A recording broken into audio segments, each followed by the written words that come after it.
Hi, good morning, Catalina Foothills Church. It's Pastor John Stone here. Good to be with you on a Tuesday morning for our devotion. And for those of you listening to this, I just wanted to say it was just really a beautiful Sunday. And Jesus's command to love your enemies is confusing and hard. So many great questions. And one of the things I would just say about that passage for me and as your pastors, sometimes you have to preach it and you can't answer every corollary and good and right corollary question. But what a beautiful, we need to love our enemies because Christ loved his enemies. And that passage is really showing us that Jesus predicted the way his life would go, that he didn't resist evil men. They took his clothes, they hit him on the cheek. He died for our sins. And he's the only one he's an extraordinary man. Just extraordinary. And there are a lot of questions we have, and email me questions. I've received just a good one right now from one of our members I've spent time answering, and it's beautiful. But yeah, I'd love to answer and ask those questions. I'd love for you to ask me, and I'd love to answer those questions. Sorry to take up a minute of our devotion, but this week's one is very that we're going to be looking at. Is he says, "Be careful not to practice your righteousness in front of others to be seen by them. If you do, you'll have no reward from your Father in heaven. So when you give to the needy, do not announce it with trumpets, as the hypocrites do in the synagogues and on the streets to be honored by others. Truly I tell you, they have received their reward in full. But when you give to the needy, do not let your left hand know what your right hand is doing, so that your giving may be in secret. Then your Father who sees what is done in secret will reward you." So a lot to this passage, but I just want to emphasize one thing. It's sort of the theme, right, as we've gone down through here. And Jesus is going to stay on this theme of a call to generosity and to giving. And it's this. We are to give to the needy. Part of your active giving as a Christian needs to be to those in need. Now, you do that, for instance, through your church, through our church, when you give to the benevolence fund. And I'm not doing this devotion to get more giving to the benevolence fund. Y'all have been generous. Might be one of the ways you obey this text, but you can also give to a number of ministries in the community who help the needy directly. We do have a struggle currently with homelessness in our country. We're not honest about it, that a good number of people who are homeless have mental illness.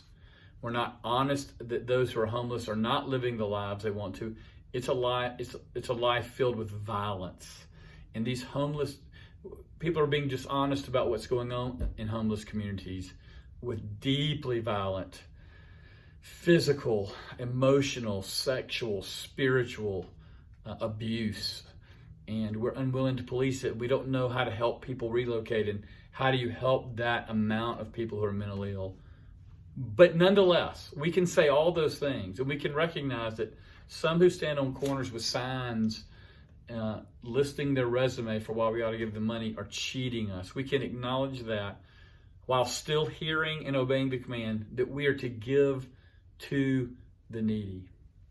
Now, when you give to the needy, a couple of things happen. Number one, you don't always see how they take that money and use it. And many who, when we give to organizations like the Benevolence Fund or others who give money out, it really helps families. It puts food on the table of children who don't have food. It gives them clothes to wear to schools and shoes to wear to schools. It helps moms and dads stay above that poverty line and remain in an apartment instead of moving to the streets.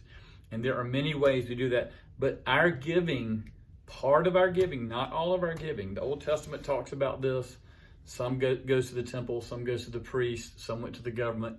Some went to the towns of refuge, which is where needies ran, and some were left for the needy. There's a command that when you cut your fields, don't take up the wheat that fell around the edge. Leave that for the homeless, for the needy. So some of what we do should go directly to the needy. And I just want to say this to you, and we'll fill this out in a further way on Sunday.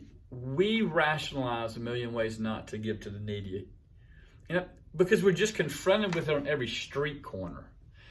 And I just want to encourage you to drive past a street corner and find ways and organizations that help families and foster children and widows who are in need, who gets them money, who gets them food, who gets them internet service, who gets them counseling, who gets them medication, which changes their life.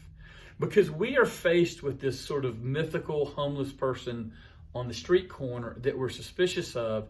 It can prevent us from doing the hard work we need to do to identify healthy organizations in our community and to give them. One way to figure this out is to go out on CityServe and to go and help these organizations who give out food, who give out diapers, who provide shelter, and realize this is good work. This is where people are being helped. I want to give some of my funds here. That's one way to do it. But I would just challenge my heart and your heart, that this sort of homelessness in front of our face, which is real, can prevent us from giving to the needy. And this command is pretty easy. Give to the needy. Now, I know there's a lot more here about not practicing your righteousness in front of men and not letting the left hand know what the right hand is doing. If you want to know what that means, come to church on Sunday. Would love to see you. You can come online. You can come in person. You can download it next week and watch it. Great to be with you. A little longer this Tuesday morning, but look forward to being with you this Sunday or somewhere along this week. You have a great week.